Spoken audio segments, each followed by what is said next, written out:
یه فضای گاز مانند، یه فضای غبار مانندی به وجود میاد که بهش میگن سحابی، مثل ابر. توی اون فضا اینقدر این غباره، اینقدر این در واقع سحابیه دور هم گرانش، میدونی گرانش همه چیز به هم دیگه میکشه به سمت هم دیگه. گرانش این در واقع گازهای هیدروژن که به صورت غبار بوده رو دور هم اینقدر میچرخونه و باعث میشه که هی بینا به هم نزدیکتر میکنه. طبق میلیون ها سال یه گرمایی به وجود میاد که باعث میشه این هیدروژن ها به هم دیگه بخورن، یعنی بتونن که با هم دیگه واکنش نشون بدن. و چرا نمیشده قبل از این؟ چون یه نیروی خیلی خیلی قوی، یه نیروی الکتروستاتیکی هست بین این اتم‌ها که نمیذاره این اتم‌ها به هم دیگه برخورد کنن، نمیذاره به هم دیگه ترکیب بشن و اتم‌ها مدام از هم دیگه دفع میشن. این باعث میشه دفع بشه. حالا این فضای باید به وجود بیاد دیگه. این فضای چجوری وجود اومده؟ این گرمای توسط جاذبه طبق میلیون ها سال چرخش اون در اون گرمای وجود اومده، باعث شده که این در واقع اتم ها به هم دیگه بخورن و اتم های جدیدی به وجود بیاد که اونجا میگن دوره ستاره‌ای. دوره ستاره‌ایه که یا دوره ماده از جای شروع میشه که خب اتم ها شکل میگیرن. قبلش دوره تابش بوده، یعنی نور بوده، یعنی نور نمیتونم بگم، ماده ای نبوده، تابش بوده، یعنی حالت نمیشه گفت ماده، ذرات خیلی بنیادی بودن که اونا ماده، اونا جرم، میدونید ماده یعنی جرم داشته باشه، یعنی جرم نداشتن. توی زمان که جهان سرد شروع کرده به سرد شدن، یه حالا میدان هیگز بهش میگن، اون باید بتونه شکل بگیره که جرم بگیره. در اون زمان نمیتونسته، میدان هیگز نبوده یا نمیشده، نمیدونم دقیقشو، ولی از وقتی که تونسته ما اون فضا شکل بگیره، تونسته حالا جرم بگیره و اینا. توی دوره ستاره‌ای پس گفتیم اتم ها میان با هم دیگه برخورد میکنن، ستاره ها به وجود میاد. ستاره ها یعنی چی؟ یعنی همون در واقع برخورد دو تا اتم به هم دیگه دو تا چیز تشکیل میشه، یکی گرما، یکی نوره. خب اون نوره یکی از نشونه های اون ستاره است و در واقع اون گرمایی که به وجود می آورده، گرمایی که به وجود می آورده باعث می شده خب این فضای باز گرمتر بشه تا باعث بشه عناصر بیشتری به وجود بیاد. عناصر خب دارای پروتون و نوترون دیگه. پروتونه عدد اتمیش میدونیم که حالا یکی توی هیدروژن، یکی توی اکسیژن 6 و توی نیتروژن 7 و همینطور میره بالا. یعنی اتم‌ها به هم دیگه میخورن، عدد اتمیشون میره بالا، یه عنصر دیگه جدید وجود میاد، باز به هم دیگه میخورن. یعنی مثلا دو تا اتم مختلف به هم دیگه میخورن، باز یه چیز دیگه به وجود میاد، باز دو تا اتم دیگه به هم میخورن، یه چیز دیگه به وجود میارن و از اینا باز گرما به وجود میاد، باعث میشه که گرما لازمه که برای اتم‌ها به هم دیگه بخورن. این گرما بیشتر میشه، باعث میشه اتم‌های سنگین‌تر به وجود بیان، یعنی عناصر سنگین‌تر به وجود بیان تا میرسه به عناصر خیلی سنگین دیگه. آخرین عنصر که هست توی ستاره، توی آهنه. آهن وقتی که برخورد میکنن اتم‌ها با هم دیگه که میخوان آهن به وجود بیارن، دیگه گرما نمیده، اینجا باعث میشه که متوقف بشه. وقتی گرما نمیده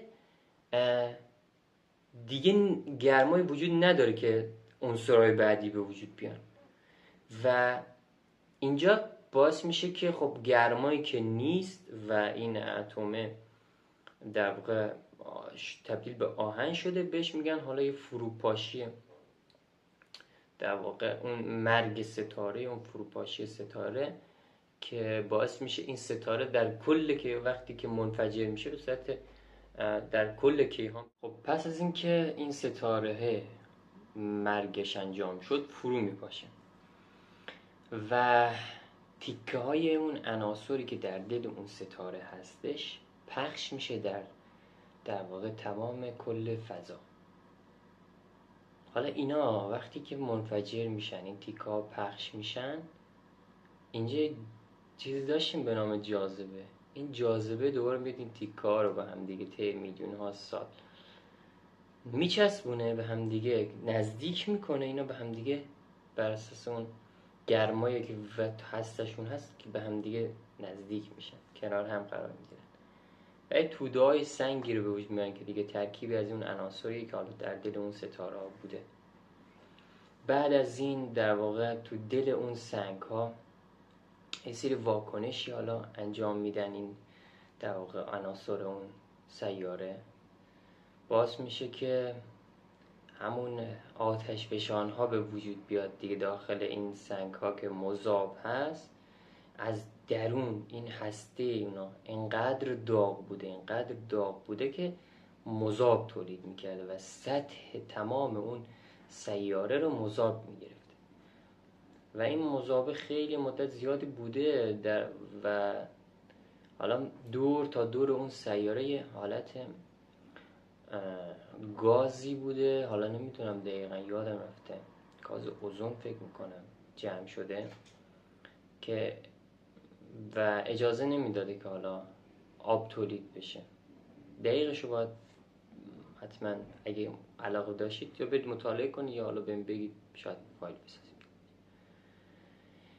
اینجا آب به وجود میاد و یعنی آب طی زمان حالا این گازه نمیدونم یه فعل انفعالاتی انجام میشه که اجازه میده که آب تولید بشه H2O و آب که در واقع به وجود میاد این ترکیبه اکسیژن با 2 تا هیدروژن با هم دیگه 2 تا این همین اتم‌ها بودن دیگه با هم دیگه ترکیب میشن آب به وجود میارن که این آب میاد بارون میگیره و روی این سیاره رو پر از آب میگیره و خلاصی مذابات دیگه از بین میرن و اینجا آب توی این سیاره به وجود میاد و بعد باز این در واقع بقایایی که اون آتش فشانا توی دل این عمق این آبها باعث میشه حیات به وجود بیاد و این حیات حالا اول ماهیای اولیه بودن، باکتریا بودن، طی میلیون ها سال تکامل این اومده تبدیل شده به موجودات دیگه، مثلا حالا تک سلولی ها اومدن شدن چند سلولی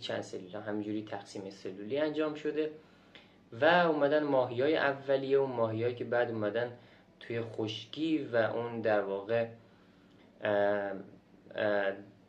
موجودات جدیدی به وجود اومدن، در واقع خزندگان، پستانداران و موجودات مختلفی که طی حالا یه سری اتفاقات یه سریشون مردن، قوی‌ها زنده موندن تا اومده که رسیده به ما، یعنی که چیزی بهش میگن انسان و دارای همه اون گذشته.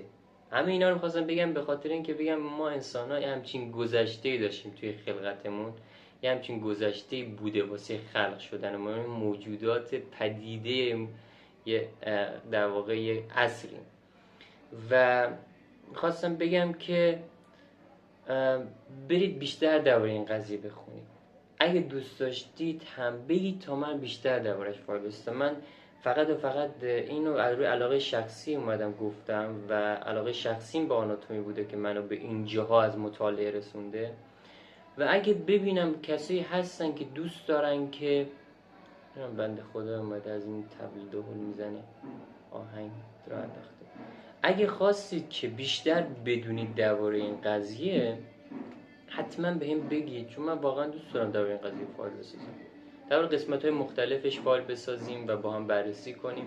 دوست دارم جمعی باشه که همه علاقه من باشم به این قضیه و در موضوعاتی که سوال براتون به وجود اومده حالا توی هر کدوم از این بخش خلقت اگه ببینم واقعا کمک میکنه به درکمون حتما دربارش فایل میسازم، چون خودم میگم علاقه دارم نسبت به این قضیه. و حالا این پیش مقدمه آموزش آناتومی بدن انسان بود، پس میخواستم بگم من میخوام آناتومی بدن انسان رو با این پیش زمینه، با این بک‌گراند ذهنی بررسی کنم و میخوام اینو اول داشته باشید از من، بعد بیاد آموزش های منو ببینید، چون خیلی بهتون اینجوری بهتر کمک کنه. هدف من فقط این نیستش که بیام از روی کتابی سه چیزا رو بخونم و بگم و چون این چیزا که خب بقیه جا میتونید ببینید دیگه. هدف من اینه که یه جور دیگه آناتومی رو تدریس کنم، یه جوری که درک کنید و براتون بسیار جذاب باشه. هر ورزشی که میکنید، هر رشته‌ای که دارید اصلا مهم نباشه، شما دوست داشته باشید که آناتومی بفهمید. خیلی این قضیه جذابه اگه با این بک‌گراند بررسیش کنید.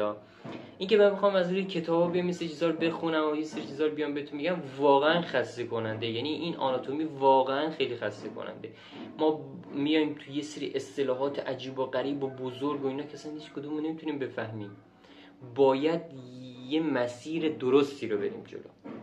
حالا اگه میخواید واقعا آناتومی بفهمید و این براتون جذاب بود اون قضیه، من بهتون میخوام بگم اول چه شیوهی من شروع کردم، چه جوری بهتره که شما چه رفرنسایی استفاده کنید، چه جوری آناتومی رو بهتره آموزش ببینید. حالا خودتون خواستید برید آموزش ببینید یا من اگه خواستم آموزش بدم آموزش‌های منو ببینید، آناتومی رو جوری آموزش ببینید که لذت ببرید ازش، بعد درکش کنید، نه اینکه فقط بیاید روی کتاب چیزا بخونید. واقعا این خسته کننده است، چون خودم تو این زمینه رفتم. دوست دارم یه جوری این قضیه رو بگم که طرف فقط اینا نیاد که مثلا برای درسش برای یه رشتهش یه صرفا یه آناتومی کوچیک بگم، میخوام کلیت آناتومی رو درک کنیم.